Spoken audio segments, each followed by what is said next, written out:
here's where we're at conference-wise a little more than a month into the season. Win percentage-wise, this is the order. Big 12, this is win percentage. Big 12, Big East, SEC, then the Big 10, thought maybe the best conference of the preseason, fourth in win percentage, and then there's a drop. ACC is 5. The WCC is 6th, ahead of the Pac-12, and then the American is 8th. Big 12 has won 83.3% of its games in non-conference play. Big East, 79%. SEC is at 77, 78%. Big 10, 75.7 win percentage. Give it up to the Big 12 and Big East. They've been good so far. Obviously, Iowa State helps that cause with the win there last night. So WCC right now, we've talked about it on the podcast a couple of times before here. To me, it's looking like it could be more than could be, maybe almost should be a 4-bid league between Gonzaga, BYU, St. Mary's, and San Francisco.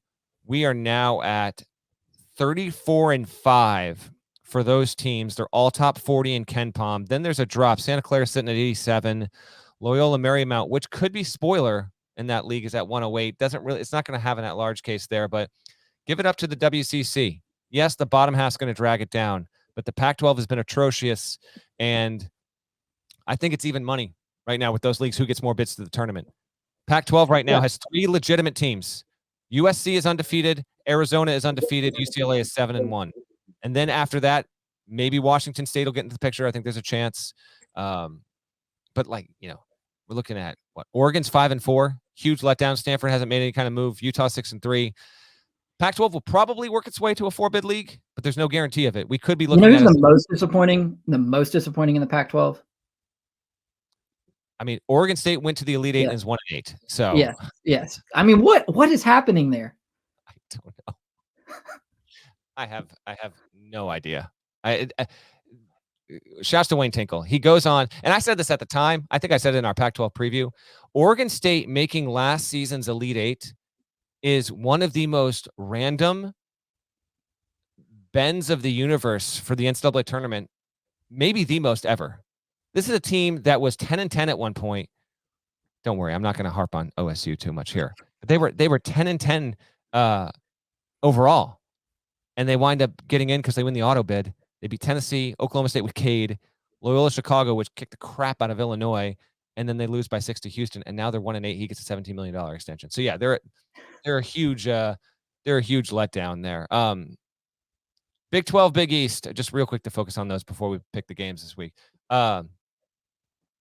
Big 12 right now, here are the teams that are in good position. Baylor, Kansas, Texas Tech is 7-1. Mentioned Texas. Oklahoma 7-2. OSU doesn't qualify for the postseason. Kind of tossed them aside. West Virginia just beat UConn at home. UConn fans furious over the officiating in that game. West Virginia's 8-1. We mentioned Iowa State's undefeated there. TCU still 7-1.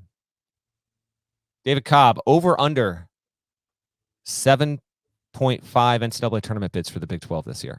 Got to go under on it just because of the fact that only 9 are eligible. That's so right. I'm going under just kind of on a principal number there due to the fact they've only got 9 that can actually get in. I would also go under. Now, TCU has not played a great schedule. It did just win over Utah. But right now, the point is 8 out of the 9 fan bases have optimism that can get to the Oklahoma State doesn't count because it's not eligible. Kansas State's really the only school right now that doesn't have true optimism that it's going to get there. As for the Big East, here's how it ranks in KenPom. I mentioned to you the 1 through 4 in win percentage. Right now, Big 12 is 1. Again, this is with preseason bias factored in. But Big 12, as it should be, is number 1. Then Big 10, a little bit of a gap, SEC. And then 4 is the Big East there. I don't know. Big East has been pretty impressive to me. You got Nova. We'll see what they can do this weekend. We're going to preview that game. UConn at 8-2, still good. UConn wasn't at full strength when it lost on the road at West Virginia. Completely acceptable loss. Xavier 8-1. Seton Hall 8-1. Providence, which has not even received a vote for the AP Top 25, which is a joke. Providence is 9-1 and owns wins over Wisconsin and Texas Tech. What are we doing here? It's done 3-0 well in Quad 1. Creighton and Marquette only have 2 losses to this point. Even DePaul 7-1. Haven't played a tough schedule there. It's been pretty interesting. Any other thoughts on the leagues before we start picking some games, Bud? No, I mean, it's just the ACC's lack of anything stands out as well. I mean, the WCC has them doubled up in the AP poll this week. I mean, Duke's still the only team in that league in the polls. It's just what's going on there. I mean, it's kind of sad.